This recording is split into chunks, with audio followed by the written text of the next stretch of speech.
The hospital discharge papers crinkled in my trembling hands as I stared at the empty parking lot through the glass doors. 3 hours. I had been waiting for 3 hours in that uncomfortable plastic chair, watching other patients get picked up by loved ones who actually showed up. The automatic doors kept sliding open with a cheerful whoosh, mocking me each time someone else walked through them to freedom while I remained stranded. Before we jump back in, tell us where you're tuning in from, and if this story touches you, make sure you're subscribed, because tomorrow I've saved something extra special for you.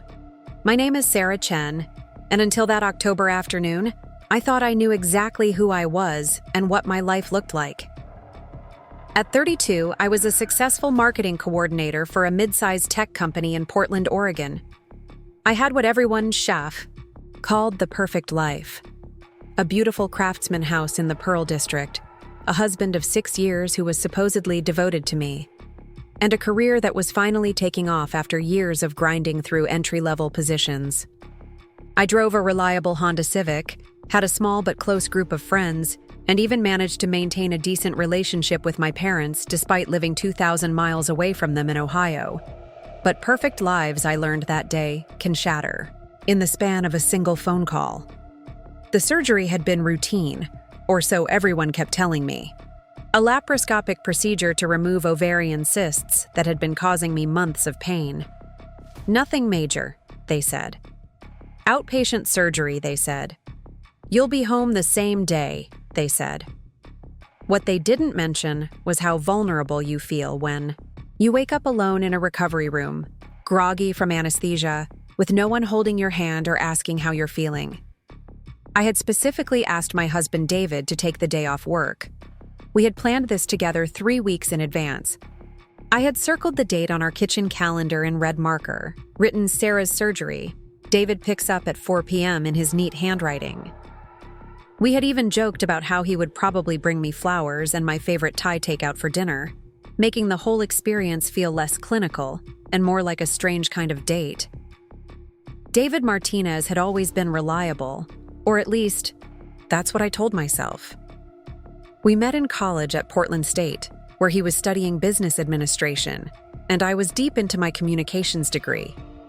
He was the steady one, the planner, the guy who remembered to pay bills on time and schedule car maintenance appointments. He wasn't the most romantic person in the world, but he was dependable. At least, that's what I had built my entire sense of security around for the past 8 years. The nurse who wheeled me to the discharge area was kind, a middle-aged woman named Janet, with graying curls and soft brown eyes. She had been checking on me throughout the afternoon, bringing me crackers and ginger ale when I felt nauseous, adjusting my blankets when I got cold. When 4 o'clock came and went with no sign of David, she patted my shoulder reassuringly. "Traffic can be terrible this time of day," she said, glancing at her watch. "I'm sure he'll be here soon." But 4:30 came and went, then 5 o'clock, then 5:30. I called David's cell phone repeatedly, listening to it ring and ring before going to voicemail. His cheerful recorded voice told me to leave a message, and he'd get back to me as soon as possible. I left 4 messages, each one progressively more worried and frustrated. "Hey, it's me. They're ready to discharge me. Where are you?" "David, seriously, where are you? I've been waiting for over an hour. I don't know what's going on, but I really need you to call me back. I can't drive myself home, and I just want to get out of here. Please just call me back. I'm scared, and I don't understand why you're not answering." By 6 o'clock, Janet looked genuinely concerned. She had finished her shift, but stayed. Late specifically to make sure I had a ride home. Hospital policy was clear. Patients recovering from anesthesia couldn't drive themselves or take public transportation. They needed a responsible adult to pick them up and stay with them for at least 12 hours. "Do you have anyone else you could call?" Janet asked gently. "A family member or close friend?" The question hit me harder than it should have. My parents were in Cleveland, my sister lived in San Francisco, and my closest friend Emma was traveling for work in Seattle. David and I had moved to Portland specifically because it was supposed to be our fresh start, away from family drama and old relationships. We were going to build our life together, just the two of us. But sitting in that hospital, I realized how isolated that decision had made me. "Let me try calling his work," I said, pulling up the number for Martinez and Associates, the small accounting firm where David worked as a senior accountant. The receptionist, a woman I'd met a few times at company parties, answered on the second ring. "Hi, this is Sarah, David Martinez's wife. Is he still in the office by any chance?" There was a pause. "Oh, hi Sarah. Actually, David left early. Today. Around noon, I think. Said he had a family emergency." Family emergency. The words echoed in my head as I thanked her and hung up. What family emergency? I was his family, and I was sitting in a hospital waiting for him. His parents lived in Sacramento, and as far as I knew, they were both healthy. His sister lived in Phoenix with her own family, and we rarely heard from her except for holiday cards. I tried calling his cell phone again, but this time it went straight to voicemail. He had turned it off. Janet was looking at me with the kind of pity that made my stomach clench.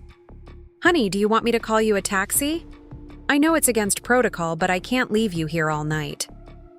The thought of riding home alone in a taxi after surgery, of walking into my empty house not knowing where my husband was or why he had abandoned me, made me feel sick. But what choice did I have? "Actually," a voice said behind me, "I might be able to help." I turned to see a woman about my age approaching us. She was tall and elegant, with auburn hair pulled back in a professional bun and warm hazel eyes, behind wire-rimmed glasses. She wore scrubs, but something about her bearing suggested she wasn't just another nurse. "I'm Dr. Rachel Morrison," she said, extending her hand. "I'm a psychiatrist here at the hospital. I couldn't help but overhear your situation, and I wanted to offer some assistance." I shook her hand, confused. "I don't understand. I'm not a psychiatric patient." Dr. Morrison smiled kindly. "No, of course not. But I do work with people in crisis situations, and I can see that you're in one right now. More importantly, I live about 10 minutes from here, and my shift just ended. If you're comfortable with it, I'd be happy to give you a ride home." Janet looked relieved. "That would be wonderful. Dr. Morrison is one of our most trusted staff members." I hesitated. Getting a ride from a complete stranger seemed almost as unsettling as taking a taxi. But there was something about Dr. Morrison that felt safe, professional, trustworthy. And frankly, I was out of options. "Are you sure you don't mind?" I asked. "I mean, you don't even know me." "Sometimes helping a stranger is easier than helping people you know well," she said with a slight smile that suggested personal experience behind the words. "Besides, I have a feeling you might be dealing with more than just a forgotten pickup time." Her words were prophetic in a way I couldn't have imagined.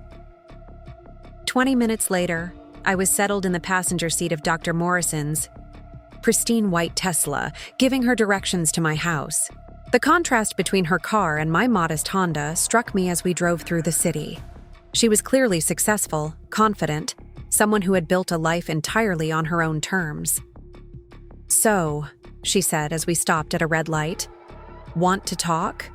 About what's really going on?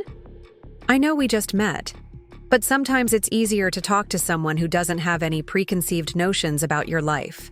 I found myself telling her everything. About David's reliability, about our planned future, about how confused and hurt I felt. She listened without judgment, occasionally asking gentle questions that helped me process my emotions. "Has anything like this happened before?" she asked. "Times when he was unreliable or disappeared when you needed him?" I started to say no, but then memories began surfacing.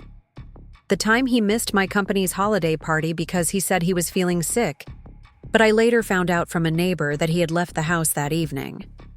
The weekend he claimed to be working on a big project, but couldn't give me any details when I asked about it. The sudden interest in his appearance over the past few months, new cologne, more frequent haircuts, time spent on his phone that he couldn't quite explain. "I think I've been ignoring red flags," I admitted as we pulled into my driveway. Dr. Morrison turned off the engine and looked at me seriously.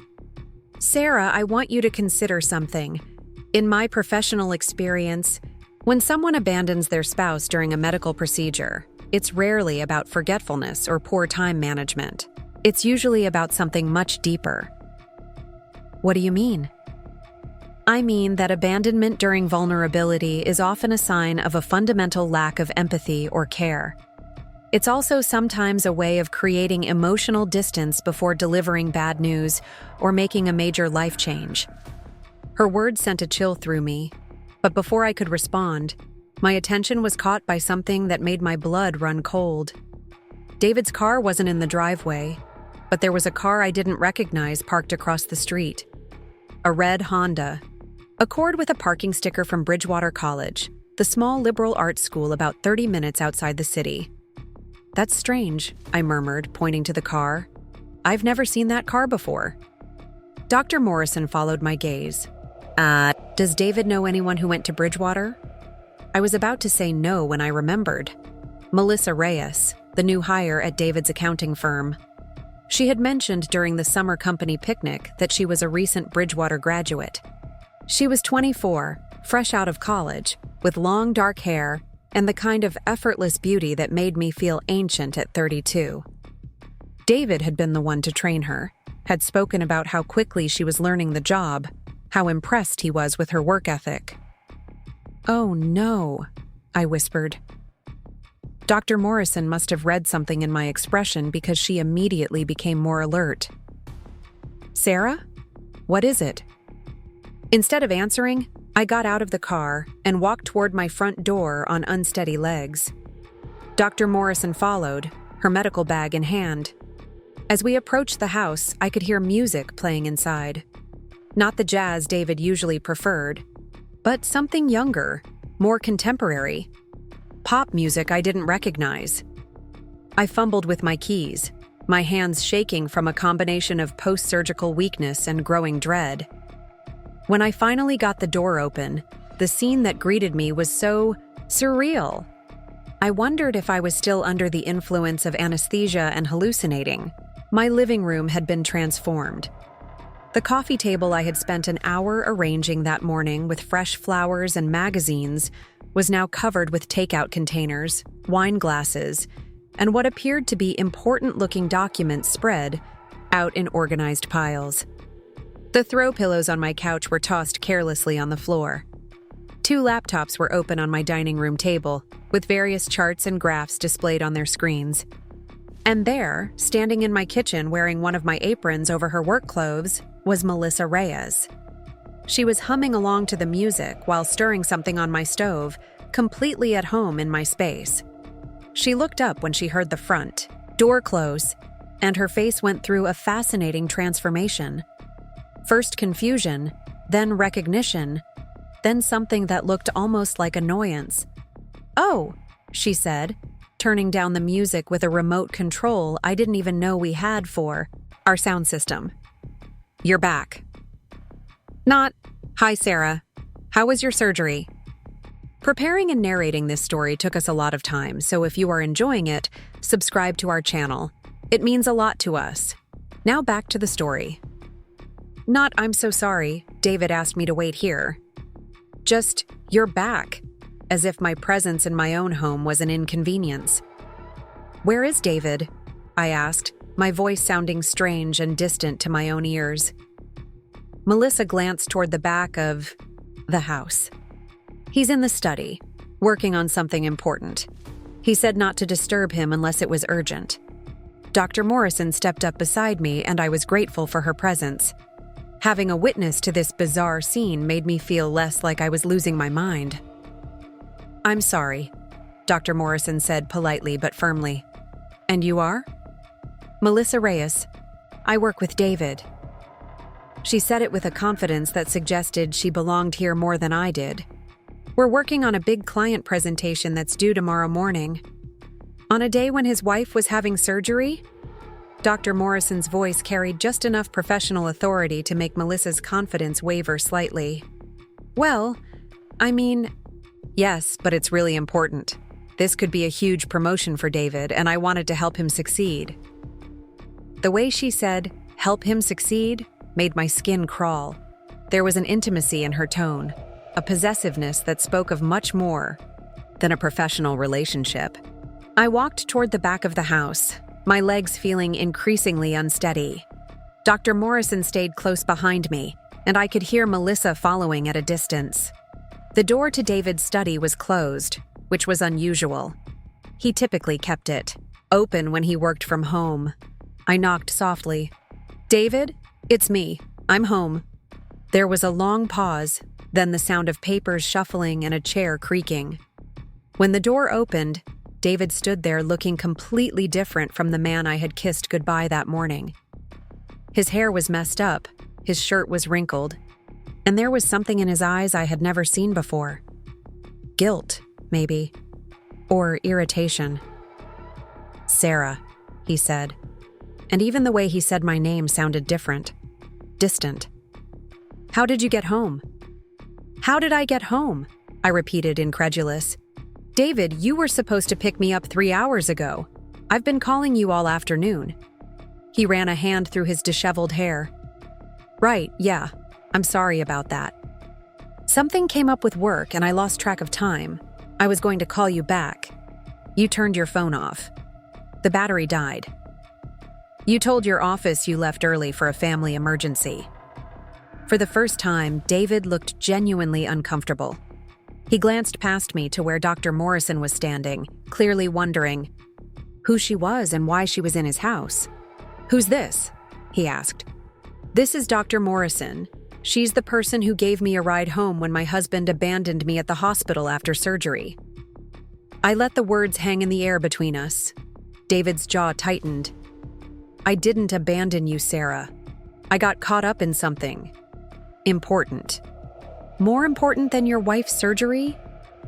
More important than a routine outpatient procedure that you didn't even really need," he snapped, and the words hit me like a physical blow. Dr. Morrison stepped forward slightly, and her presence seemed to remind David that there was a witness to this conversation. He immediately tried to backtrack. "I mean, I'm sorry. I'm just stressed about this presentation. Melissa came over to help me prepare because it could really change our financial situation." "Melissa came over," I repeated slowly. "To our house. While I was in surgery. It's not what you're thinking, Sarah. We're just working." But even as he said it, I was noticing things that contradicted his words. The way his shirt was wrinkled in a pattern that suggested it had been lying on the floor. The faint smell of perfume that wasn't mine lingering in the hallway. The fact that there were 2 wine glasses on the coffee table, both with lipstick marks. "What exactly am I thinking, David?" I asked. He opened his mouth to respond, but before he could say anything, Melissa appeared at the end of the hallway. "David, I think we should tell her," she said, her voice gentle but firm. "She deserves to know the truth." The bottom fell out of my world in that moment. Dr. Morrison moved closer to me, and I realized she was positioning herself to catch me if I collapsed. "Tell me what truth?" I whispered. David looked at Melissa, then back at me, and I saw him make a decision that would change everything. "Sarah, sit down. We need to talk." But I didn't want to sit down in my own living room like a guest receiving bad news. I didn't want to be managed or handled or gently led to understanding. I wanted answers, and I wanted them now. "Just say it, David. Whatever it is, just say it." He took a deep breath, and when he spoke, his voice was different. More decisive than I had heard it in years, but also colder. "Melissa and I have been seeing each other for the past 4 months. We didn't plan for it to happen, but it did. And now we're in love." The words seemed to echo in the hallway, bouncing off the walls of the house I had thought was my sanctuary. I felt Dr. Morrison's hand on my elbow, steadying me. "You're in love," I repeated numbly. Yes, Melissa said, stepping forward to stand beside David. We tried to fight it, but some things are just meant to be. The platitude made me angry in a way I hadn't expected. Some things are just meant to be? Is that really how you're going? To explain betraying your wife while she's under anesthesia? David's face hardened. Don't be dramatic, Sarah. This isn't about the surgery. This is about the fact that we've been growing apart for years and you know it. Growing apart? We just made a 5-year plan last month. We talked about starting a family next year. That was your plan, not mine, David said. And the casualness with which he dismissed our shared dreams was devastating. I never really wanted kids, Sarah. You just assumed I did. Dr. Morrison cleared her throat gently. I think perhaps this conversation should happen when Sarah has had time to recover from her surgery and process this information. David looked annoyed at the interruption. And who exactly are you to have an opinion about our marriage? I'm a physician who specializes in trauma and crisis intervention, Dr. Morrison replied evenly. And what I'm witnessing right now is emotional abuse of a patient in a vulnerable state. Emotional abuse? David laughed harshly. That's ridiculous. I'm being honest with my wife about the state of our marriage. You're being honest about your affair on the day she had surgery, after abandoning her at the hospital in front of your mistress, Dr. Morrison said calmly. That's not honesty. That's cruelty.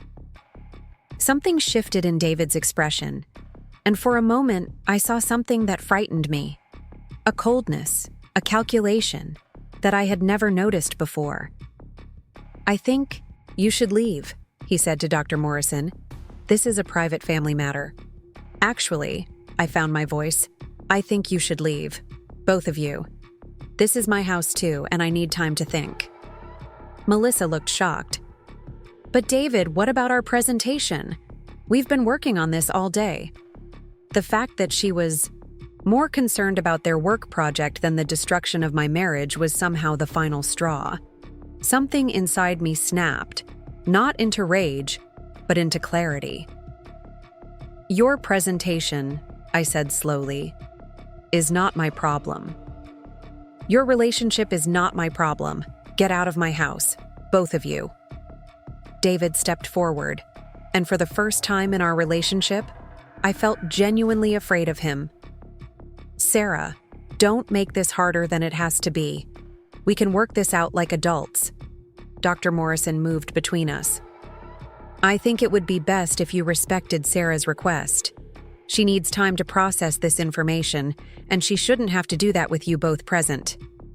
You don't get to tell me what to do in my own house, David said, his voice rising. Actually, Dr. Morrison replied, pulling out her phone. I'm currently documenting a situation where a patient recovering from surgery is being emotionally abused by her spouse and his paramour. If you don't leave voluntarily, I'll be happy to call hospital security and the police.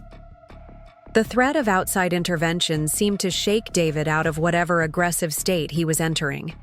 He looked around the hallway as if seeing it, clearly for the first time, then nodded slowly. Fine. Melissa, get your things. We'll finish the presentation at your place. As they gathered their belongings, I stood in my hallway trying to process what had just happened. 6 hours ago, I had been a married woman preparing for routine surgery with a supportive husband. Now I was standing in my destroyed living room, abandoned and betrayed, watching my husband of 6 years pack up his laptop while his girlfriend, a woman barely out of college, hummed along to music in my kitchen. But something else was happening too. Beneath the shock and pain, I felt something I hadn't experienced in years. Freedom. The crushing weight of trying to be the perfect wife for someone who had never truly valued me was lifting, and in its place was a clarity that was almost intoxicating. Dr. Morrison stayed with me as David and Melissa packed their things. She didn't try to offer platitudes or false comfort. She simply stood nearby, a calm presence in the chaos, occasionally checking my pulse or asking if I felt dizzy. When David came to say goodbye, his whole demeanor had changed again. Now he was the concerned, reasonable husband trying to manage a difficult situation. "Sarah, I want you to know that this doesn't have to be ugly. We can work out the divorce terms amicably. We're both reasonable people." "Divorce terms," I repeated. "You've already thought about divorce terms." "Well, I mean, obviously this changes things between us, but we can be mature about it." I looked at this man I had loved for 8 years, had planned a future with, had trusted with my deepest vulnerabilities, and I realized I was looking at a stranger. "Get out, David." After they left, Dr. Morrison helped me clean up the living room. She didn't ask questions about my marriage or offer advice about what I should do next. She simply restored order to my space while I sat on the couch, still wearing the hospital bracelet from my surgery, trying to understand how my entire life had changed in the span of a single afternoon. "Sarah," she said finally, settling into the armchair across from me, "I want to ask you something, and I want you to think carefully before you answer." I nodded, too emotionally exhausted to do anything but listen. "Do you think this affair started 4 months ago?" The question hit me like a revelation. I thought about all the small changes in David's behavior over the past year. The new clothes, the sudden interest in fitness, the late nights at work, the way he had become increasingly critical of me and our relationship. "No," I said slowly. "I think it's been going on much longer than that." Dr. Morrison nodded.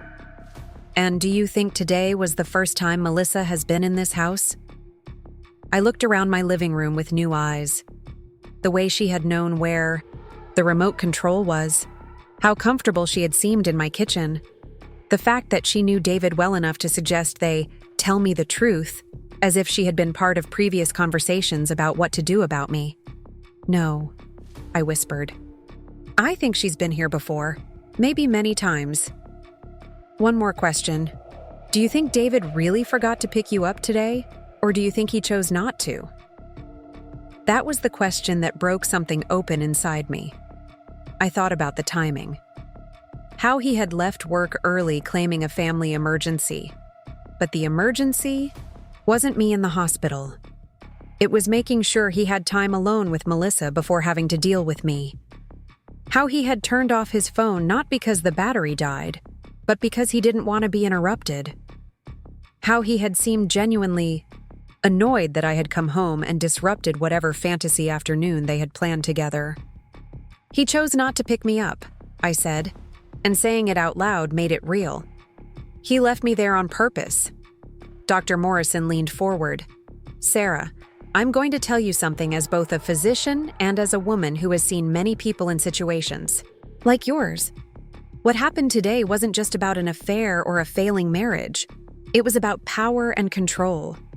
Your husband wanted you to understand that his needs, his priorities, his new relationship are more important than your health, your safety, or your dignity.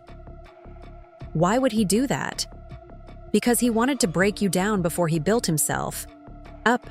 He wanted you to feel grateful that he was willing to discuss divorce terms amicably. He wanted you to feel like you were lucky he was being so reasonable about ending your marriage." I stared at her, processing this perspective. "You think he planned this whole thing?" "I think he planned to have this conversation today, yes. What he didn't plan for was having a witness who wouldn't let him control the narrative." We sat in silence for a while, and I found myself thinking about all the decisions that had led me to this moment.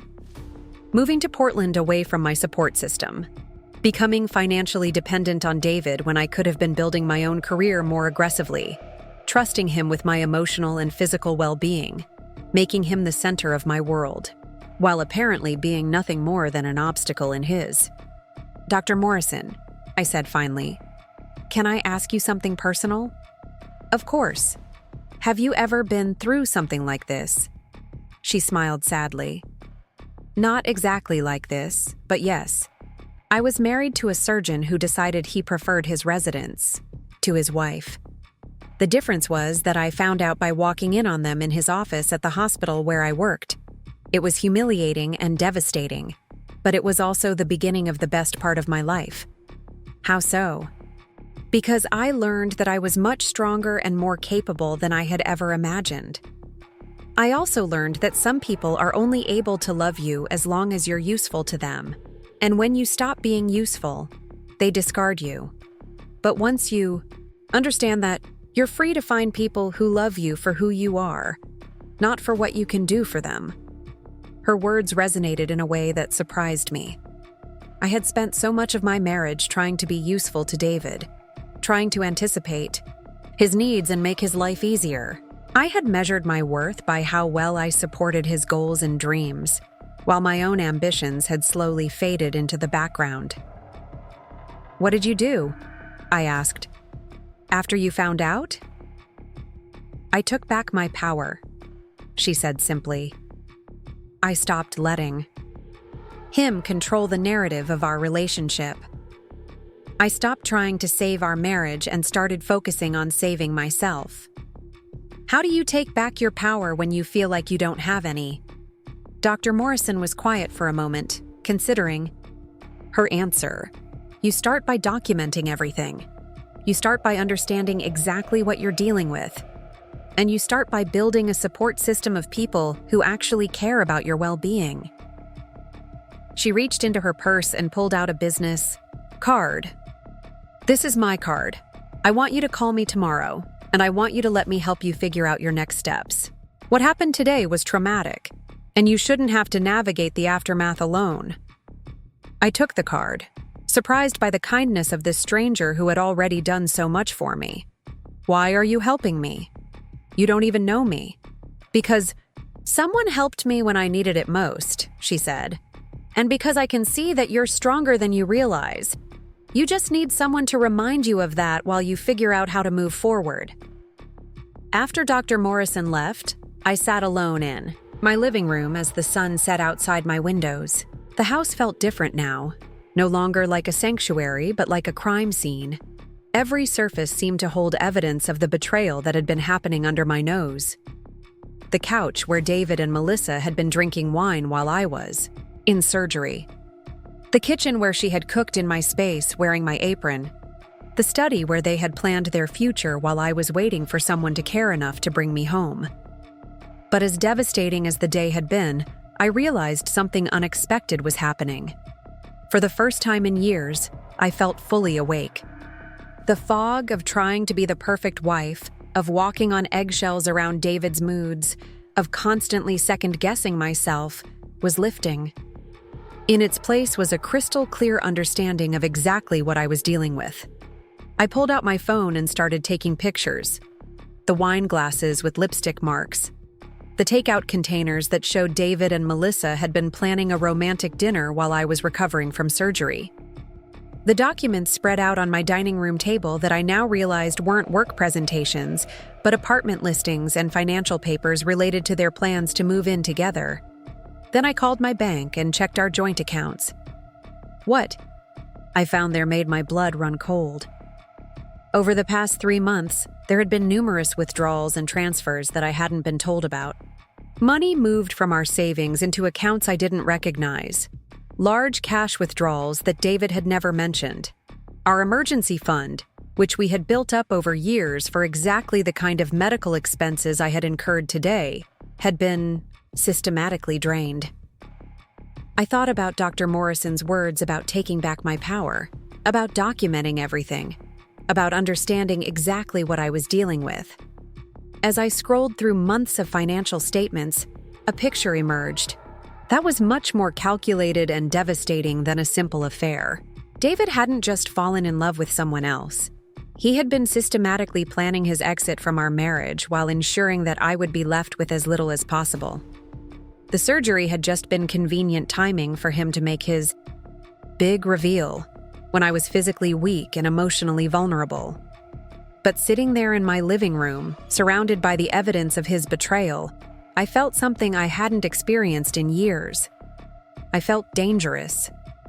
Not in a violent way, but in the way that a person becomes dangerous when they finally understand exactly how they've been manipulated and decide they're not going to take it anymore. I picked up Dr. Morrison's business card and studied it. Rachel. Morrison, MD, psychiatrist. Trauma and crisis intervention. There was something about the way she had handled David and Melissa, something about her calm authority and strategic thinking that told me she was exactly the kind of ally I needed. Tomorrow I would call her.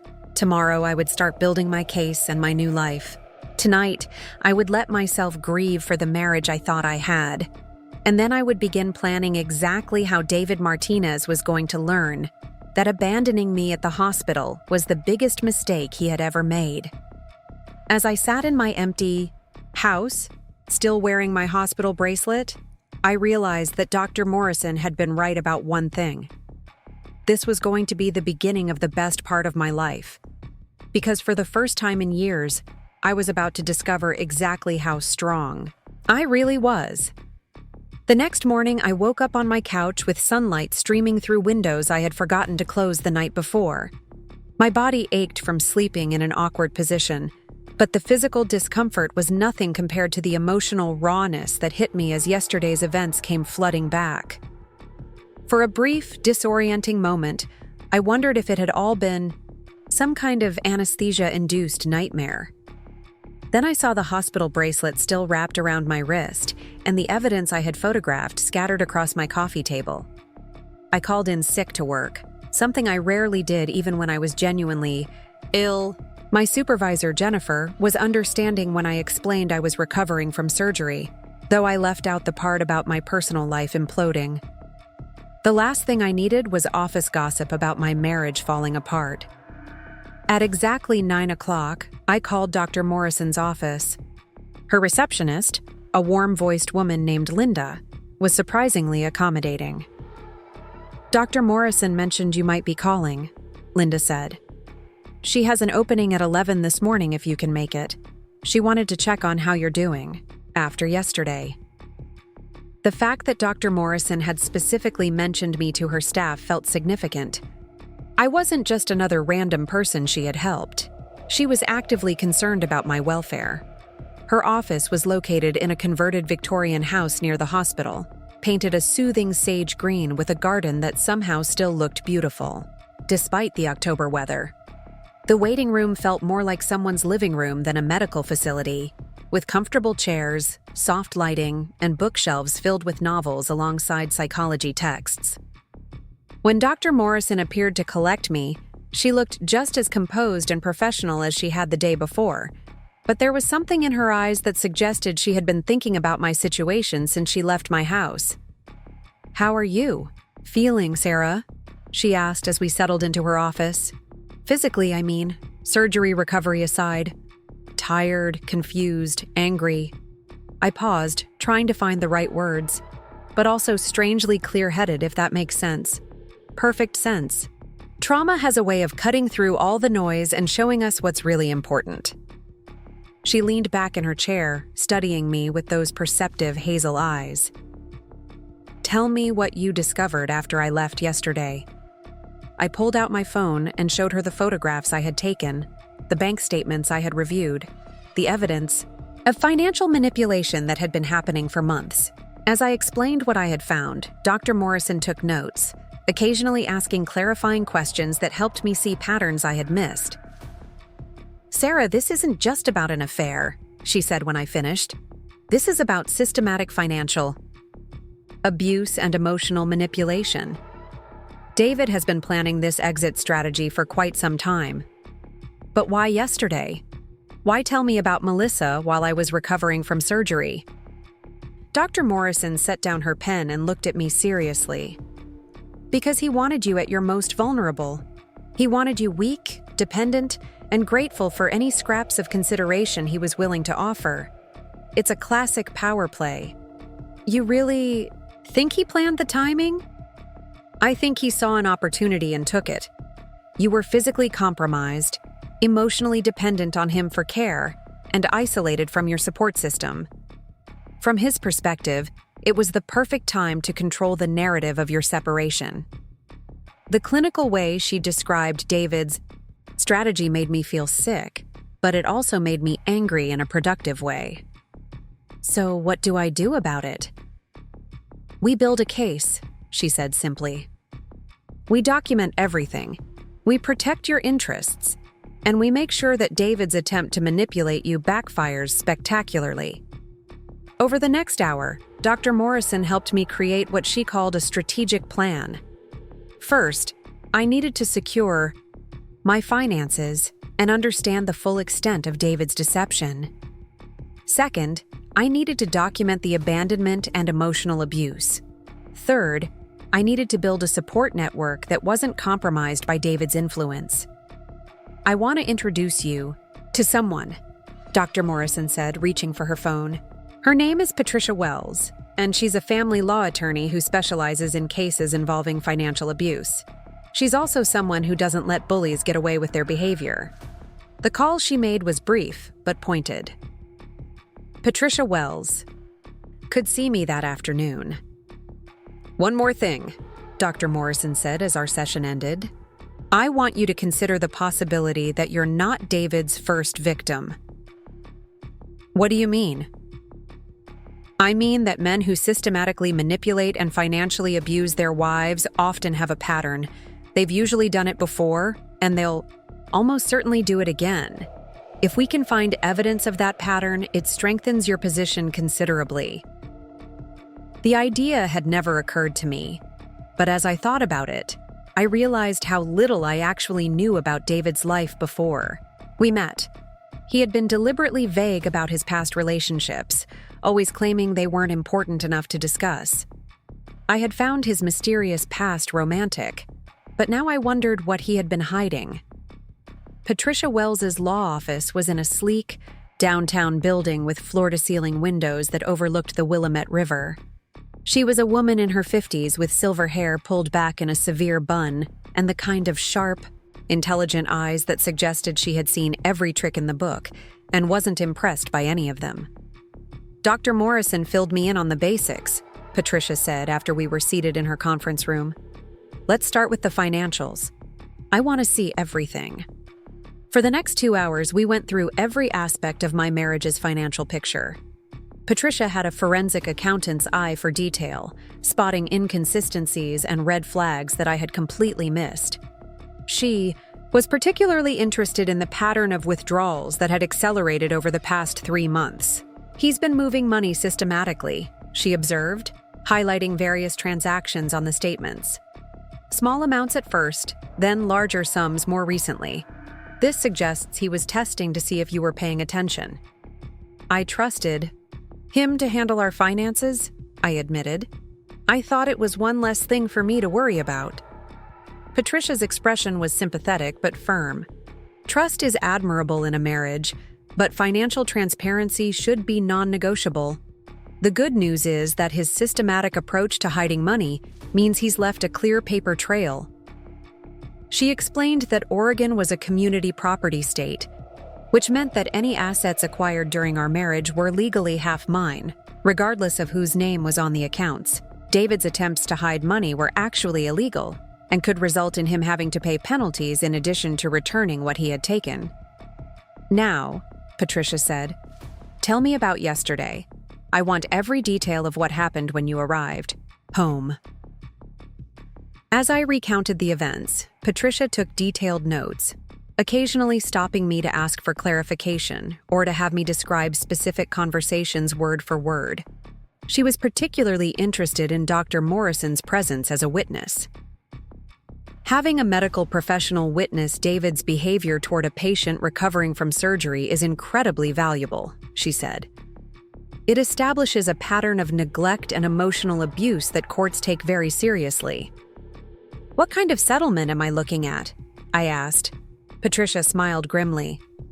Given the financial abuse, the abandonment during a medical emergency, and the systematic deception, I'd say you're looking at considerably more than half of your marital assets. David's behavior has been so egregious that a judge might award you punitive damages. I don't want to be vindictive, I said. I just want to be treated fairly. Sarah, Fair treatment for financial abuse isn't vindictive. It's justice. And frankly, the best way to ensure David doesn't do this to his next victim is to make sure there are real consequences for his actions. After leaving Patricia's office, I felt something I hadn't experienced in years. I felt powerful. Not in an aggressive way, but in the way that comes from understanding your rights and having expert allies who know how to protect them. My next stop was the bank. Patricia had given me a list of steps to take immediately to protect my interests. I needed to open individual accounts, secure credit cards in my name only, and most importantly, understand exactly how much money David had moved without my knowledge. The bank manager, a professional woman named Carol Stevens, was initially hesitant to discuss account details. But when I explained that I was preparing for divorce proceedings and had documentation of unauthorized transfers, her demeanor changed completely. "Mrs. Martinez, I have to tell you, we've been concerned about some of the activity on your joint accounts," Carol said, pulling up our files on her computer. "There have been several large transfers that seemed unusual for your normal spending patterns." She showed me transactions I had never seen before. Money moved from our savings account to accounts at other banks. Cash withdrawals of $2,000 and $3,000 at a time. Even a cashier's check made out to someone named Melissa Reyes for $8,000. "He gave her $8,000, I said, staring at the screen in disbelief. "The memo line says loan for personal expenses," Carol noted, "but there's no documentation of loan terms or repayment schedule. $8,000 was more than I made in 2 months. It was money that should have gone toward our shared goals, our house fund, our future. Instead, David had simply handed it over to his girlfriend. What can I do to protect the remaining funds?" I asked. Carol helped me open new accounts and transfer half of our remaining joint funds into accounts that only I could access. She also helped me understand that as a joint account holder, I had every legal right to take these steps, and David couldn't stop me. "I'd recommend doing this quickly," Carol advised. "If your husband realizes you're taking action to protect your assets, he might try to move more money." By the time I left the bank, I had secured my access to our funds and had documentation of every unauthorized transfer David had made. More importantly, I had a clear picture of just how long he had been planning his betrayal. That evening, I did something I hadn't done in months. I called my sister Emma in San Francisco. Emma and I had grown apart somewhat since my marriage. To David, partly because he had always found reasons why visiting family was inconvenient or expensive. "Sarah." Emma's voice was warm with surprise. "I was just thinking about you. How are you? How did your surgery go?" The simple question broke something open inside me, and before I knew it, I was telling her everything. About David's abandonment, about Melissa, about the financial abuse I had discovered. Emma listened without interruption, occasionally making small sounds of outrage and sympathy. "I knew there was something off about him," Emma said when I finished. "When you guys visited last Christmas, he kept checking his phone during dinner and seemed annoyed whenever you wanted to spend time with just family. Why didn't you say anything?" "Because you seemed happy, and I didn't want to be the sister who criticized your husband based on a feeling." Emma paused. "But Sarah, I want you to know that Mom and Dad never really warmed up to him either. They were too polite to say anything, but they always felt like he was just tolerating us rather than genuinely wanting to be part of the family." This revelation was both painful and validating. I had always wondered why my parents seemed reserved around David, but I had attributed it to the natural awkwardness of in-law relationships. "What do you need from me?" Emma asked. "Do you want me to come up there? I can take time off work." "Actually, yes," I said, surprising myself. "I think I could use some backup while I figure out my next steps. I'll book a flight tonight. And Sarah, I'm proud of you for not letting him steamroll you into accepting his version of events." After we hung up, I felt a weight lifting that I hadn't even realized I was carrying. For years, I had been isolated in my marriage, cut off from the people who knew me best. Having Emma's support reminded me that I had an identity outside of being David's wife. My phone buzzed with a text message from an unknown number. When I opened it, my blood ran cold. "Sarah, this is Melissa. I wanted to reach out because I think there are some things you should know about David that might help you understand what's been happening." I stared at the message for a long time, my mind racing. Why would David's girlfriend want to talk to me?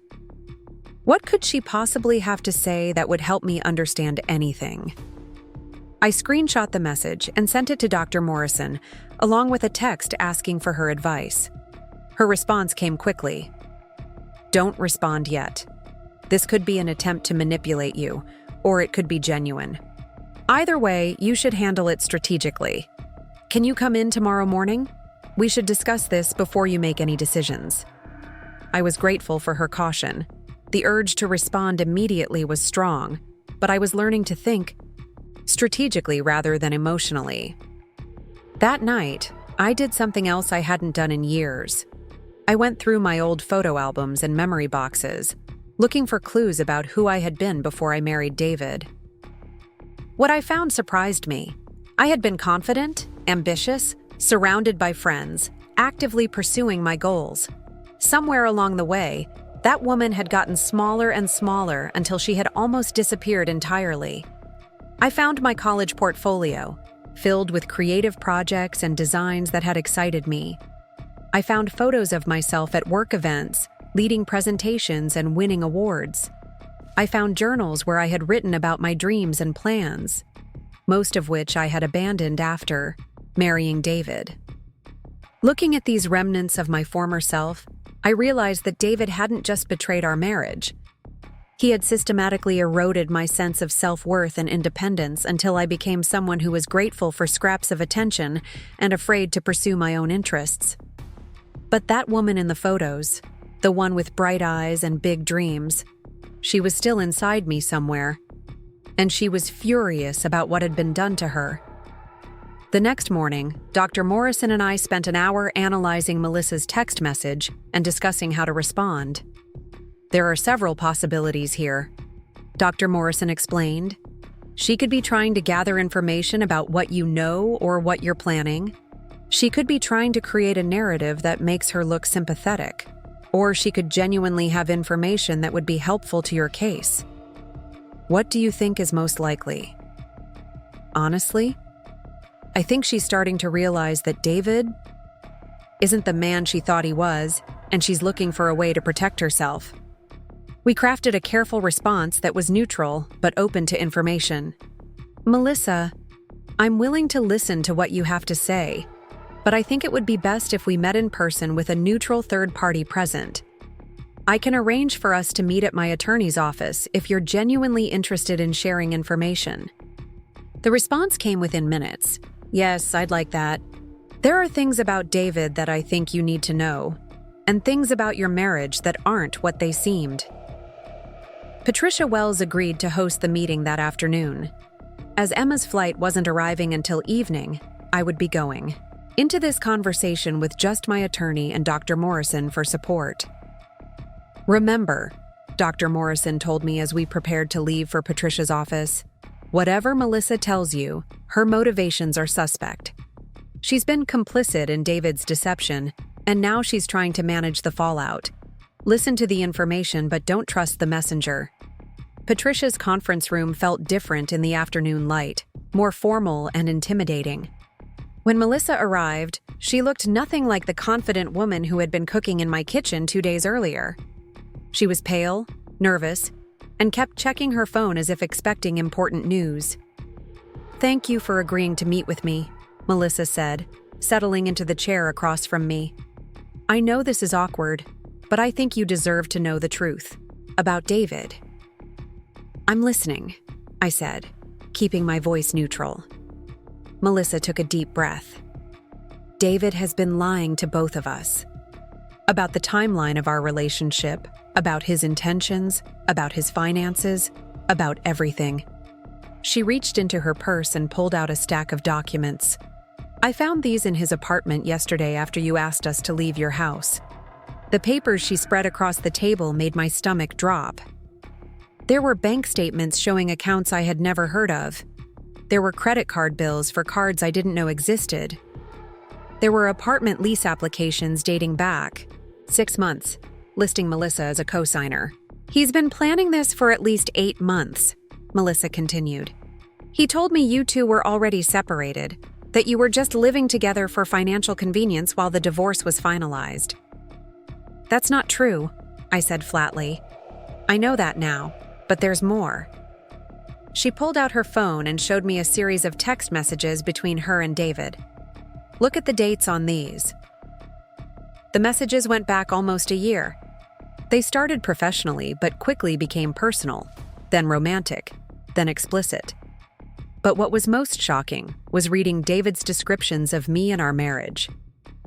She's basically a roommate at this point, read one message from 6 months ago. She has no idea what's coming. She's so dependent on me for everything, read another. It's actually pathetic how little she understands about our real financial situation. I can't wait to be free of her neediness, read a third. Each message was like a knife in my chest, but they were also evidence. Evidence of premeditation, of systematic deception, of the true depth of David's contempt for me. Why are you showing me this? I asked. Melissa's composure finally cracked. Because I realized I'm not the only person he's been lying to. Yesterday, when he was so cruel to you after your surgery, I saw a side of him I'd never seen before. And then last night, I found out he's been telling other women the same lies he told me. She showed me dating app conversations on David's phone between him and at least 3 other women, all occurring during the time he was supposedly committed to both me and her. He's been keeping all of us in separate compartments, Melissa said, her voice shaking. I thought I was special that we had something real, but I'm just another mark in his game. Patricia had been taking notes throughout this conversation, and now she looked up with the expression of a predator who had just spotted easy prey. Melissa, are you willing to testify about these communications and provide copies of these documents for divorce proceedings? Yes, Melissa said without hesitation. I want him to face consequences for what he's done to all of us. What changed your mind? Dr. Morrison asked. Yesterday you seemed completely devoted to David. Melissa laughed bitterly. Yesterday, I thought I was his girlfriend who was helping him escape an unhappy marriage. Today, I realized I'm just his latest victim who is helping him commit financial fraud. She explained that after leaving my house, she and David had gone to her apartment, where he had immediately begun pressuring her to let him move in permanently. When she hesitated, wanting to take things slower, he had exploded into a rage that frightened her. He started yelling about how he had sacrificed everything for our relationship, how he had burned bridges with his wife for me, and how I owed him a place to live and financial support while he got back on his feet. Financial support? I asked. He wanted me to pay his share of rent and expenses because his money was tied up in the divorce proceedings. But, Sarah, he made it sound like you were some kind of monster who was trying to take everything from him unfairly. Patricia and I exchanged glances. This was exactly the kind of information we needed to establish David's pattern of manipulation and abuse. Is there anything else we should know? Patricia asked. Melissa hesitated, then nodded. There's something else. David has been in touch with a private investigator. My blood ran cold. What kind of private investigator? Someone who specializes in finding hidden assets during divorce proceedings. David hired him to investigate your family's finances, your personal accounts, anything he could use against you in court. The revelation was stunning. Not only had David been systematically stealing from our marriage, but he had also been planning to accuse me of hiding assets I didn't even have. Do you have any documentation of this? Patricia asked. Melissa nodded and showed us emails between David and someone named Rick Thompson, a private investigator who advertised services for complex matrimonial disputes. The emails detailed David's suspicions that I had secret accounts or assets that I was hiding from him. "The irony is incredible," Patricia muttered, reviewing the emails. "He's literally hiring someone to find assets that don't exist while actively hiding assets that do exist." After Melissa left, promising to send copies of all the evidence she had shared, Patricia, Dr. Morrison, and I sat in the conference room processing what we had learned. "This changes everything," Patricia said. "With Melissa's testimony and these documents, we can prove systematic fraud, premeditation, and a pattern of manipulation that goes far beyond a simple extramarital affair." "What does that mean for the divorce?" I asked.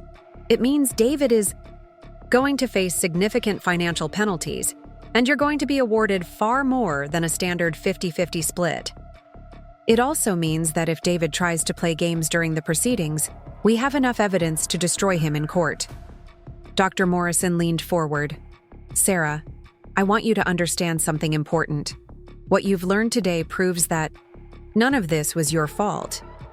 David's behavior represents a level of calculated deception that no reasonable person could have anticipated or prevented." "I feel so stupid for not seeing it sooner," I admitted. "You feel stupid because you're a normal person who trusted your spouse," Dr. Morrison replied firmly. "David's ability to deceive you doesn't reflect poorly on your intelligence. It reflects poorly on his character." As we prepared to leave, Patricia handed me a thick folder containing copies of all the evidence we had gathered. "Sarah, I want you to go home tonight and rest. Tomorrow, we're going to file for divorce, and we're going to request an emergency hearing to freeze all marital assets. By the end of the week, David is going to understand that abandoning you at the hospital was the biggest mistake of his life." Walking out of Patricia's office, I felt a transformation that was almost physical. 2 days ago, I had been a woman abandoned at a hospital, betrayed and humiliated. Today, I was a woman with a case, with evidence, with allies, and with a plan. Emma's flight was scheduled to arrive in 2 hours. I drove to the airport with a sense of anticipation I hadn't felt in years. For the first time since my marriage began, I was about to spend time with someone who loved me unconditionally and wanted nothing from me except my happiness. As I waited at the gate for Emma's plane to arrive, I thought about Dr. Morrison's words about taking back my power. Yesterday, David had tried to control the narrative of our separation, to make me feel grateful for his willingness to discuss divorce terms. Today, I had evidence that would allow me to control the narrative. Instead, David had no idea what was coming. He thought he had successfully manipulated me into accepting his version of events. He thought Melissa was still his devoted girlfriend who would support his story. He thought he had successfully hidden his financial crimes and could use them to his advantage in court. He was wrong about all of it. When Emma emerged from the jetway, I barely recognized my own life. 2 days ago, I had been alone and powerless. Tonight, I had my sister, my attorney, my therapist, and a pile of evidence that would ensure David faced real consequences for his actions. "You look different," Emma said as she hugged me. "Stronger." "I feel different," I replied. "I feel like myself again." That night, as Emma and I sat in my living room going through all the evidence I had gathered, I realized that Dr. Morrison had been right about something else. This was going to be the beginning of the best part of my life, because I was about to discover exactly how strong I really was, and David was about to discover exactly how much he had underestimated the woman he thought he could throw away. Emma and I spent the morning creating what she called our war room in my dining room. As a project manager for a tech startup, she had a natural talent for organization and strategy that proved invaluable. She helped me create detailed timelines, organize evidence into categories, and develop a comprehensive action plan. The key is to stay 3 steps ahead of David. Emma explained as she arranged documents into color-coded folders. He's been controlling this narrative for months, but now we flip the script. My phone had been buzzing with calls and texts from David since yesterday evening. I hadn't answered any of them, following Patricia's advice to let all communication go through legal channels. But the frequency and tone of his messages revealed a growing desperation that told me he was starting to understand the gravity of his situation. The first text had been conciliatory. "Sarah, we need to talk about this situation rationally. I don't want things to get ugly between us." By the 10th message, his tone had shifted dramatically. "You can't just freeze me out. Like this. I have rights too, and I won't let you manipulate this situation." "He's panicking," Dr. Morrison observed when I showed her the messages during our morning session. "He expected you to be devastated and dependent, not strategic and decisive. This isn't going according to his plan. What should I expect him to do next? He'll try to regain control through intimidation, manipulation, or by playing the victim. He might also try to get to you through mutual friends or by showing up at your workplace." Her prediction proved accurate within hours. My supervisor, Jennifer, called me into her office that afternoon with an uncomfortable expression. "Sarah, I received a concerning call from David this morning," Jennifer said carefully. "He claimed you were having some kind of mental health crisis related to your surgery medication, and that I should be aware in case it affected your work performance." The audacity of David's manipulation was breathtaking, but I was prepared for it. "Jennifer, I need to tell you what's actually happening. David and I are getting divorced because I discovered he's been having an affair and stealing money from our joint accounts. He abandoned me at the hospital after my surgery to spend time with his girlfriend." Jennifer's expression shifted from concern to outrage. "That's completely different from what he told me. He made it sound like you were having delusions. That's exactly what he wanted you to think. He's trying to damage my credibility before I can expose his behavior." I pulled out my phone and showed her some of the evidence Melissa had provided. "This is the real situation. Sarah, I'm so sorry you're going through this. Is there anything the company can do to support you?" "Actually, yes. If David contacts you again, please document what he says and let me know immediately. He's trying to sabotage my professional reputation as part of his strategy." That afternoon, Patricia filed our divorce petition along with a motion for emergency. Relief. The documents were a masterpiece of legal strategy, laying out David's financial abuse, emotional manipulation, and abandonment during a medical emergency. More importantly, they requested immediate freezing of all marital assets and temporary restraining orders preventing David from accessing our joint accounts. "The beauty of this approach," Patricia explained, "is that David will have to respond to our allegations rather than controlling the narrative himself. He'll be on the defensive from day one." Rick Thompson, the private investigator David had hired, proved to be an unexpected asset to our case. When Patricia's office contacted him, he immediately provided a sworn statement detailing David's instructions to find evidence of my supposed hidden assets. The irony was perfect. David's own hired investigator was now testifying to his bad faith and suspicious behavior. Emma proved invaluable during this phase, using her project management skills to coordinate between all the moving pieces of our strategy. She scheduled appointments, organized evidence, and even helped me practice what to say during depositions and hearings. "You need to get comfortable being the star of your own story," Emma told me as we rehearsed potential questions. "For years, you've been a supporting character in David's narrative. Now you're the protagonist." The process of building our case revealed disturbing patterns I had completely missed during our marriage. With Melissa's help, we discovered that David had been systematically isolating me from friends and family while building an elaborate double life. He had been telling our mutual friends that I was becoming increasingly antisocial and difficult, explaining my absence from gatherings as evidence of my supposedly deteriorating mental state. Meanwhile, he had been presenting himself as a long-suffering husband dealing with a problematic wife. Our friend Marcus, whom we had known since college, called me after hearing about the divorce. "Sarah, I have to tell you something," Marcus said.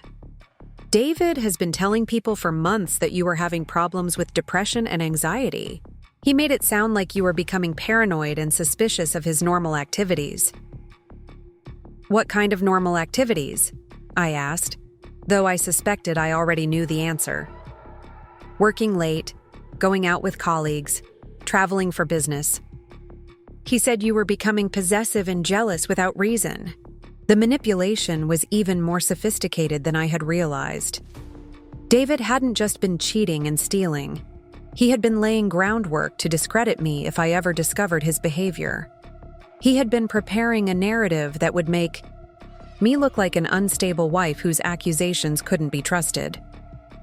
But his careful planning had a fatal flaw. He had documented everything.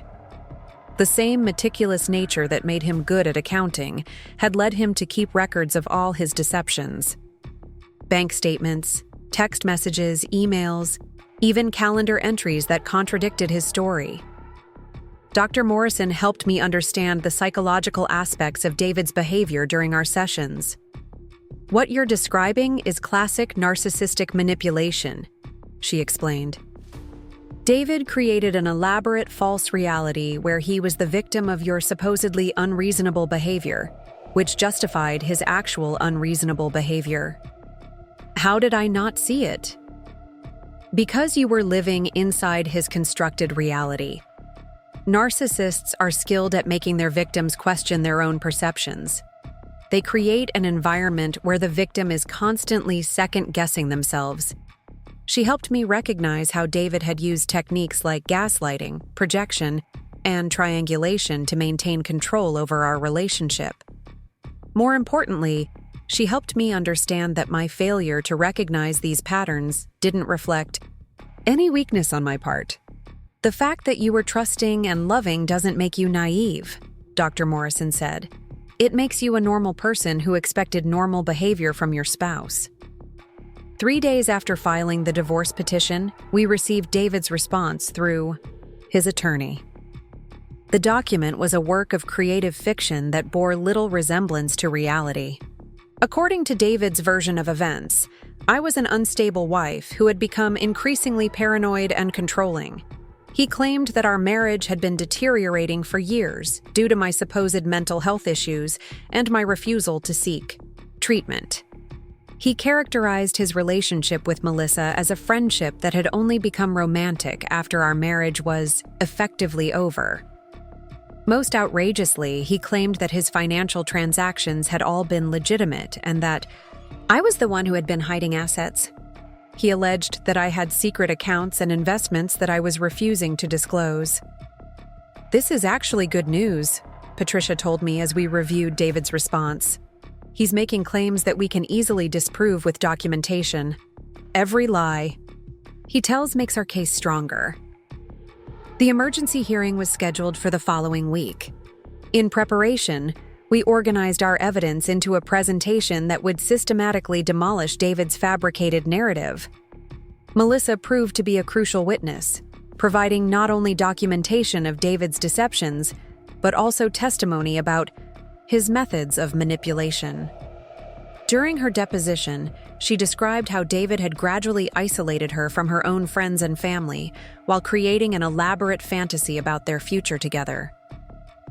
"He made me feel like I was saving him from an unhappy marriage," Melissa testified. He described Sarah as cold, unloving, and mentally unstable. He said she was holding him back from his true potential. But the most damaging testimony came from David himself. During his deposition, his attorney's strategy seemed to be to present him as a victim of my supposed mental illness. However, under Patricia's skilled cross-examination, David's true character emerged. When Patricia showed him the text messages where he had called me pathetic and needy, David claimed they were taken out of context. When she presented evidence of the $8,000 payment to Melissa, David insisted it was a legitimate, loan. When she asked him to explain why he had hired a private investigator to find my supposed hidden assets, David became evasive and hostile. "You were systematically moving money out of joint accounts while telling your girlfriend that your wife was financially irresponsible," Patricia said. "Can you explain that contradiction?"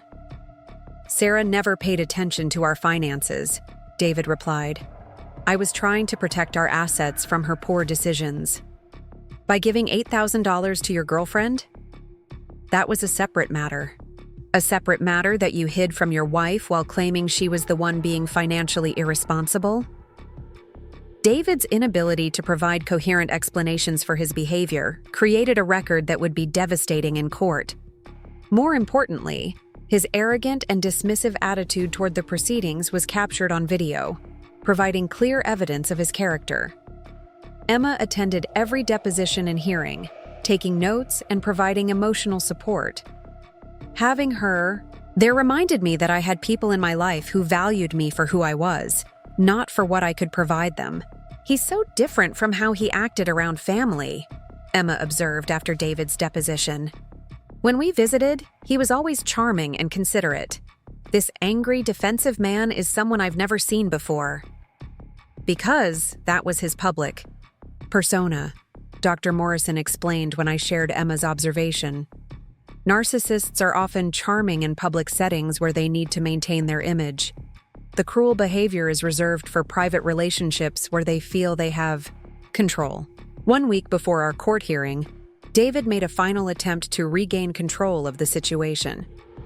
He showed up at my office, somehow getting past building security to appear at my desk. "Sarah, this has gone far enough," he said, his voice carrying a threatening undertone. "We need to settle this privately before you make a mistake you'll regret." My colleagues immediately recognized the situation as inappropriate and called security. But before David was escorted out, he delivered a threat that revealed just how desperate he had become. "You think you're so smart with your lawyers and your evidence," he said as security approached. "But you have no idea what I'm capable of when people push me too far." The incident was captured on office security cameras and immediately reported to Patricia, who filed for an emergency restraining order. David's public threat in a professional setting demonstrated exactly the kind of intimidation and harassment that we had been documenting. "This is the best thing that could have happened for our case," Patricia told me. "David just demonstrated in front of witnesses and cameras that he's exactly the kind of man who would abandon his wife at a hospital and then try to intimidate her into silence." The night before our court hearing, Emma and I sat in my living room reviewing our preparation materials. I felt a strange combination of nervousness and excitement. After months of being manipulated and controlled, I was finally going to have the opportunity to tell the truth in a setting where it mattered. "How are you feeling about tomorrow?" Emma asked. "Terrified," I admitted, "but also ready. For the first time in years, I feel like I'm fighting for myself instead of trying to avoid conflict." "You're not the same person who was sitting in that hospital waiting room a week ago," Emma observed. "That woman was defeated and abandoned. This woman is powerful and prepared." She was right. The process of building our case had forced me to reclaim my voice, my agency, and my sense of self-worth. I had spent so many years minimizing my own needs and perspectives that I had forgotten what it felt like to advocate for myself. Dr. Morrison had helped me understand that my recovery wasn't just about winning a divorce case. It was about reclaiming my identity as a person who deserved respect, honesty, and care from the people in my life. "Tomorrow, you're going to tell your story," Emma said. "Your real story, not the version David has been trying to sell. And everyone in that courtroom is going to understand exactly who he really is." I thought about all the evidence we had gathered, all the lies we had exposed, all the manipulation we had documented. David had spent months constructing an elaborate false reality designed to control and diminish me. Tomorrow, that reality would finally collapse under the weight of the truth. The woman who had been abandoned at the hospital had been confused. and hurt. But the woman who would walk into that courtroom was prepared, supported, and absolutely determined to ensure that David faced real consequences for his actions. For the first time since my marriage began, I was about to be the author of my own story, and it was going to be a story about justice, truth, and the power of refusing to accept unacceptable treatment. David had made the mistake of thinking that abandoning me would break me. Instead, it had freed me to discover exactly how strong I really was. Tomorrow, he would learn the difference between a victim and a survivor. The courthouse was an imposing, granite building with marble floors that echoed with every footstep. As Emma and I walked through the metal detectors, I felt the weight of the moment settling on my shoulders. This was it. The culmination of weeks of preparation, investigation, and strategic planning. Today, the truth would finally have its day in court. Patricia met us in the hallway outside Judge Catherine Reynolds' courtroom, her expression confident but focused. "Remember, Sarah, we have overwhelming evidence on our side. Just answer the questions honestly, and let the facts speak for themselves." David arrived with his attorney, Robert Chen, looking haggard and stressed in a way I had never seen before. The confident, controlling man I had married was nowhere to be seen. Instead, I saw someone who was clearly realizing that his carefully constructed world was about to collapse. He avoided eye contact with me entirely, but I caught him staring at the thick folders of evidence Patricia carried. His face was pale, and there was a nervous energy about him that suggested he finally understood the magnitude of what he was facing. Judge Reynolds was a woman in her 60s, with steel gray hair and piercing blue eyes that suggested she had little patience for nonsense. She had a reputation for being tough but fair, particularly in cases involving financial abuse and domestic manipulation. "This is an emergency hearing regarding Martinez versus Martinez," Judge Reynolds announced as court came to session. "We're here to address the petitioner's requests for immediate asset protection and temporary restraining orders. Counselor Wells, you may proceed." Patricia stood and delivered an opening statement that was both measured and devastating. She laid out David's systematic financial abuse, his abandonment of me during a medical emergency, and his attempts to manipulate the narrative through intimidation and threats. "Your Honor, the evidence will show that Mr. Martinez has engaged in a calculated campaign of emotional and financial abuse designed to isolate and control his wife. When Mrs. Martinez was at her most vulnerable, recovering from surgery, Mr. Martinez chose to abandon her in favor of spending time with his mistress. This wasn't negligence, it was cruelty with intent." David's attorney attempted to paint a picture of a troubled marriage where both parties bore responsibility for the breakdown. But when Patricia began presenting evidence, the courtroom atmosphere shifted dramatically. The first bombshell was the financial records. Patricia had our forensic accountant, Janet Morrison, present a detailed analysis of the money transfers David had made without my knowledge. Over the past 8 months, Mr. Martinez moved approximately $43,000 from joint marital accounts into accounts controlled solely by himself or by Ms. Reyes, Janet testified. These transfers accelerated significantly in the 3 months leading up to Mrs. Martinez's surgery. Judge Reynolds studied the financial documents with obvious concern. "Mr. Martinez, these are substantial sums. Can you explain the purpose of these transfers?" David's attorney whispered urgently in his ear before David stood to respond. "Your Honor, those funds were being moved to protect them from Sarah's irresponsible spending habits. She has a history of making poor financial decisions." "Such as?" Judge Reynolds asked. David seemed caught off guard by the direct question. "Well, she wanted to renovate the kitchen, which would have been very expensive." "Mr. Martinez, the evidence shows that $8,000 was transferred directly to Ms. Reyes. Was renovating the kitchen her responsibility?" The question hung in the air as David struggled to formulate a response. His attorney finally intervened. "Your Honor, my client will address that specific transaction in his testimony." But the damage was already done. Judge Reynolds' expression made it clear that David's explanation was not convincing. The second major revelation came when Patricia called Melissa to testify. David's face went completely white when Melissa entered the courtroom. He had clearly not expected her to turn against him so completely. Melissa's testimony was devastating. She described how David had systematically lied to her about the state of his marriage, his financial situation, and his intentions for their relationship. He told me that he and Sarah were already separated and just living together for financial convenience while their divorce was finalized, Melissa testified. He said she was emotionally unstable and that he was waiting for the right moment to leave her safely. Miss Reyes, did you believe these statements at the time?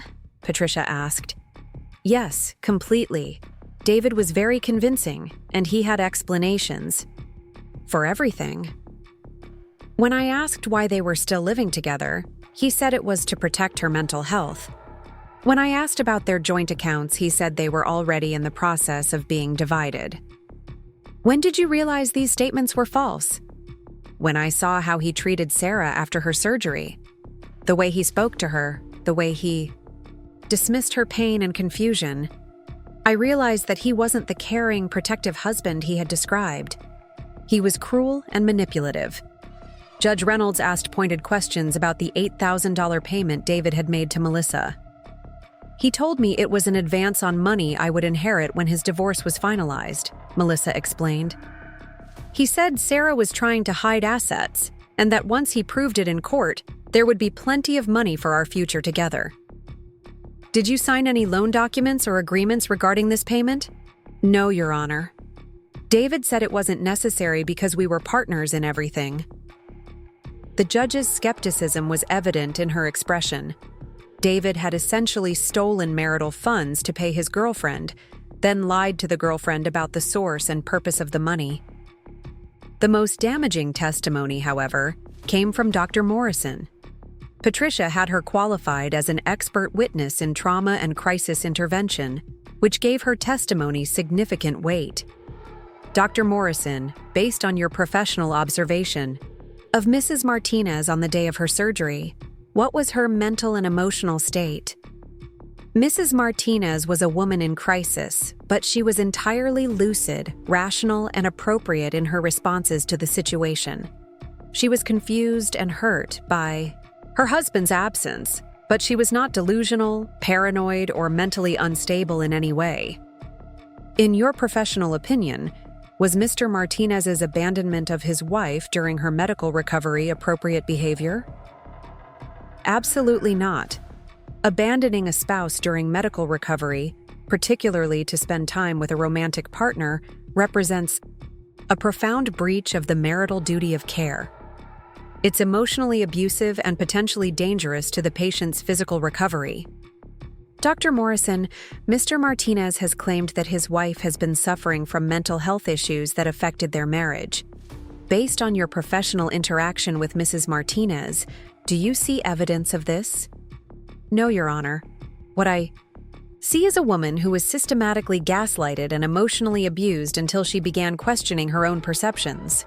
This is a common response to psychological manipulation, not evidence of underlying mental illness. David's attorney objected to Dr. Morrison's testimony as prejudicial, but Judge Reynolds allowed it to stand, noting that Dr. Morrison was qualified to speak about the psychological effects of emotional abuse. When it came time for David to testify on his own behalf, his attorney clearly wanted to avoid putting him on the stand. But with so much evidence against them, they had little choice. David's testimony was a masterclass in self-destruction. Under Patricia's cross-examination, his story fell apart piece by piece. Mr. Martinez, you testified that you moved money from joint accounts to protect it from your wife's poor financial decisions. Can you provide examples of these poor decisions? She wanted to spend money on things we couldn't afford, such as kitchen renovations, vacations, clothes. Mr. Martinez, I'm showing you Exhibit 47, which is your joint credit card. Statements for the past year. Can you point to any charges that support your claim about your wife's excessive spending? David studied the statements with growing panic. The truth was that my spending had been minimal and focused on household necessities. His spending, on the other hand, showed numerous restaurant charges, hotel bills, and purchases that clearly related to his affair. These statements showed that the majority of discretionary spending was done by you, not your wife. Can you explain that discrepancy? I handle the finances for the household, including charging $800 at Victoria's Secret 3 weeks before your wife's surgery? The courtroom was dead silent. David's face turned crimson as he realized the implications of what Patricia had revealed. That was a gift for Sarah. Mr. Martinez, the size of the items purchased according to the receipt were size small and extra small. Your wife wears size medium. Can you explain that discrepancy? David's attorney objected, but the damage was done. It was clear that David had been buying lingerie for his girlfriend using marital funds while claiming his wife was financially irresponsible. The questioning continued for over an hour, with Patricia systematically exposing every lie David had told. By the end, he was sweating, defensive, and had contradicted himself multiple times on the record. The final blow came when Patricia played the recording of David's threat at my workplace. You think you're so smart with your lawyers and your evidence, but you have no idea what I'm capable of when people push me too far. Mr. Martinez, can you explain what you meant by this statement? I was frustrated. I didn't mean anything. Threatening. You appeared at your wife's workplace uninvited, approached her in a manner that required security intervention, and made statements about what you're capable of. How should we interpret that? David had no good answer. His attempt to intimidate me had backfired spectacularly, providing clear evidence of the threatening and controlling behavior we had been describing. Judge Reynolds called a brief recess before delivering her ruling. During the break, I could see David and his attorney in heated discussion. David kept gesturing angrily while his attorney shook his head repeatedly. When court reconvened, Judge Reynolds had clearly made her decision. In 30 years on the bench, I have rarely seen such a clear case of systematic financial and emotional abuse, she began. Mr. Martinez's behavior demonstrates a calculated disregard for his wife's well-being, her financial security, and her basic human dignity. She addressed the financial issues first.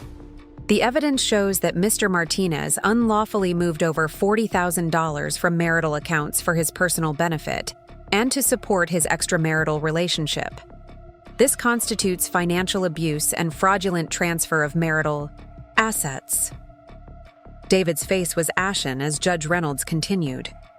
Furthermore, Mr. Martinez's abandonment of his wife during medical recovery, combined with his systematic efforts to undermine her credibility and financial security, demonstrates a pattern of abuse that this court cannot ignore. The judge's ruling was comprehensive and devastating for David. All marital assets were frozen immediately, with control transferred to a court-appointed administrator. David was ordered to account for every dollar he had moved and to begin immediate repayment of the funds he had unlawfully transferred. More importantly, Judge Reynolds granted a temporary restraining order preventing David from contacting me directly or appearing at my workplace. Any future communication would have to go through attorneys. Mrs. Martinez will have exclusive use of the marital home pending final divorce proceedings, Judge Reynolds announced. Mr. Martinez will be responsible for temporary spousal support and for Mrs. Martinez's legal fees, given the egregious nature of his financial misconduct. But the judge wasn't finished. Mr. Martinez, your behavior in this case has been deplorable. You abandoned your wife during a medical emergency, stole marital funds to support an affair, and then attempted to intimidate her into silence when she sought legal redress. This court is referring your conduct to the state bar for investigation, as your actions may constitute criminal financial abuse. The possibility of criminal charges clearly hadn't occurred to David. He turned to his attorney in panic, but Robert Chen just shook his head grimly. As we left the courtroom, David made one final attempt to approach me, but courthouse security immediately intervened. The restraining order was already in effect, and any violation would result in immediate arrest. "Sarah, please," he called, out as security escorted him away. "We can still work this out. Don't destroy our lives over a mistake." But his words fell on deaf ears. There was no "our lives" anymore. There was his life, which he had chosen to build on lies and betrayal. And there was my life, which I was finally free to build on truth and self-respect. Outside the courthouse, Patricia, Emma, Dr. Morrison and I stood in the bright afternoon sunlight, processing what had just happened. "That was about as complete a victory as we could have hoped for," Patricia said with satisfaction. "David's credibility is completely destroyed, and the financial evidence is overwhelming. When we get to the final divorce hearing, this case will essentially be over before it begins." Emma hugged me tightly. "I'm so proud of you for fighting for yourself. 6 months ago, you would have accepted David's version of events and blamed yourself for the marriage failing." Dr. Morrison nodded approvingly. "You've reclaimed your voice and your power, Sarah. David tried to control the narrative of your relationship, but you refused to let him. That took incredible courage. But even as we celebrated the legal victory, I knew this was about more than just winning a court case. It was about proving to myself that I deserved better than the treatment I had been accepting. It was about establishing that there were real consequences for the kind of manipulation and abuse David had been perpetrating." That evening, I called my parents in Ohio to tell them about the hearing. They had been supportive but worried throughout the divorce process, unsure of how to help from so far away. "Honey, we're so proud of how you handled this," my mother said. "We always felt like something was wrong with David, but we didn't want to interfere in your marriage." "What do you mean?" "He was always so controlling when you visited," my father explained. "He would answer questions directed at you, make decisions for you, and interrupt you when you were talking. It made us uncomfortable, but we thought, maybe that was just how your relationship worked." I realized that David's controlling behavior had been evident to everyone except me. I had been so deep inside his constructed reality that I couldn't see the patterns that were obvious to outside observers. The next few days brought a steady stream of revelations as the full extent of David's deceptions became clear. The court-appointed administrator who took control of our assets discovered additional hidden accounts and undisclosed debts that David had been concealing. More shocking was the discovery that David had been living a completely separate life for months.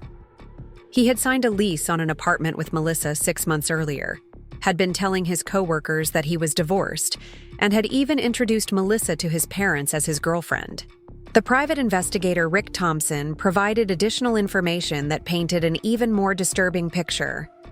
David had hired him not just to investigate my finances, but to gather information about my daily routines, my friendships, and my work schedule. He was conducting surveillance on his own wife, Patricia told me when she received Thompson's full report. "This goes beyond infidelity or even financial abuse. This is stalking behavior." The psychological profile that emerged was of someone who saw his wife not as a partner, but as a possession to be controlled and ultimately discarded when no longer useful. The surgery had simply provided him with what he saw as the perfect opportunity to deliver the coup de grace while I was at my most vulnerable. But David had made a critical miscalculation. He had assumed that abandoning me would break my spirit and leave me grateful for whatever scraps of consideration he was willing to offer in divorce proceedings. Instead, it had awakened something in me that had been dormant for years: my refusal to accept unacceptable treatment. A week after the hearing, Melissa called me with additional information that provided the final piece of the puzzle. "Sarah, I found something else you need to know about," she said. "David has been in therapy for the past year, but not the kind of therapy you might expect." She explained that David had been seeing a counselor who specialized in what he euphemistically called relationship transition strategies. Essentially, it was therapy designed to help people end marriages in ways that maximize their financial and emotional advantages. The therapist taught him techniques for undermining your self-confidence, isolating you from support systems, and creating documentation that would support his narrative of you being an unstable wife, Melissa revealed. The revelation was sickening, but also validating. David's cruelty hadn't been impulsive or emotional. It had been calculated and strategic. He had literally been trained in how to psychologically abuse his wife in preparation for divorce. But knowing this also freed me from any lingering guilt about the failure of our marriage. This hadn't been about incompatibility or growing apart. This had been about a predator systematically destroying his victim's sense of self-worth in preparation for discarding her. The criminal investigation that Judge Reynolds had referred to the district attorney's office moved forward rapidly.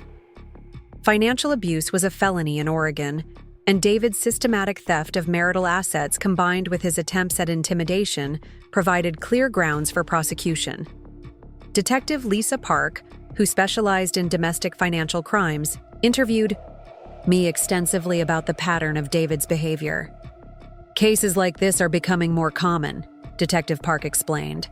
"Sophisticated abusers are learning to use financial manipulation as a weapon because it's often harder to detect than physical abuse, but equally devastating to the victim." Will he actually face charges? Given the evidence you've gathered and the court's findings, I'd say it's very likely. The district attorney's office takes financial abuse seriously, especially when it's combined with emotional manipulation and intimidation. 2 weeks after our court hearing, I received news that David had been arrested on charges of felony financial abuse, fraud, and criminal intimidation. The arrest warrant detailed not just his theft of marital funds, but his systematic campaign to undermine my credibility and his threatening behavior at my workplace. Emma was visiting when I got the call about David's arrest. We sat in my living room, the same room where I had discovered his betrayal just a month earlier, processing the news. "How do you feel about it?" Emma asked. I thought about her, questioned carefully. "I feel like justice is finally being served, not just for me, but for every woman who has been manipulated and abused by someone who was supposed to love and protect her. Do you feel vindicated?" "I feel free," I said honestly. "For the first time in years, I feel completely free to be myself without worrying about someone else's reaction or approval." The criminal charges meant that David's attempts to paint himself as the victim of an unstable wife were completely undermined. It's hard to claim you're being unfairly persecuted when you're facing felony charges for the same behavior your accuser has been describing. David's arrest also sent shockwaves through his professional life. Martinez and Associates couldn't afford to have a partner facing felony fraud charges, and David was quietly asked to resign from the firm. His professional reputation, which he had valued above everything else, was in ruins. But perhaps the most satisfying consequence was learning that David's relationship with Melissa had completely imploded. According to mutual friends, she had broken up with him immediately after his arrest, finally understanding that she had been just another victim in his elaborate con game. David had sacrificed his marriage, his career, his reputation, and his freedom for a relationship that was based entirely on lies. The woman he thought he was leaving me for had abandoned him the moment his true character was revealed. As I sat in my house that evening, looking around at the space that was finally, legally completely mine, I marveled at how much my life had changed in just 1 month. The woman who had sat abandoned in that hospital waiting room had been confused, hurt, and powerless. The woman sitting here now was clear-headed, supported, and absolutely determined never to accept mistreatment again. David had tried to destroy me during what he thought was my weakest moment. Instead, he had freed me to discover exactly how strong I really was. And tomorrow, I would begin building a life based on that strength, surrounded by people who valued me for who I was, rather than what I could do for them. The consequences for David were still unfolding, but for me, This was the end of one chapter, and the beginning of something entirely new. Something honest, something authentic, and something that belonged completely to me. Up next, you've got 2 more standout stories right on your screen. If this one hit the mark, you won't want to pass. These up, just click and check them out.